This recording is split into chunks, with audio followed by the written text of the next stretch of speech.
Portugal সরকার নাগরিকত্ব আইনে বড় পরিবর্তন এনেছে।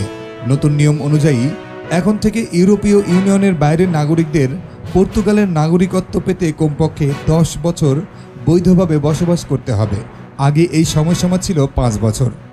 সবচেয়ে গুরুত্বপূর্ণ পরিবর্তন হলো এখন আর আবেদন জমা দেওয়ার সময় থেকে নয়, বরং রেসিডেন্ট কার্ড ইস্যুর তারিখ থেকে বসবাসের সময় গণনা করা হবে। ফলে প্রশাসনিক জটিলতায় আবেদন আটকে থাকলে নাগরিকত্ব পেতে আরও বেশি সময় লাগতে পারে। শিশুদের নাগরিকত্বের নিয়মও কঠোর করা হয়েছে। শুধু পর্তুগালে জন্ম নিলেই নাগরিকত্ব পাওয়া যাবে না, বাবা মায়ের নির্দিষ্ট সময় বৈধভাবে বসবাসের শর্ত পূরণ করতে হবে।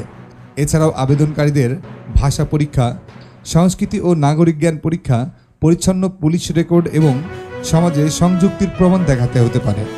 বিশ্লেষকদের মতে অভিবাসীর সংখ্যা বেড়ে যাওয়ায় সরকার এই কঠোর সিদ্ধান্ত নিয়েছে। এতে সবচেয়ে বেশি প্রভাব পড়বে বাংলাদেশি ও দক্ষিণ এশীয় অভিবাসীদের উপর।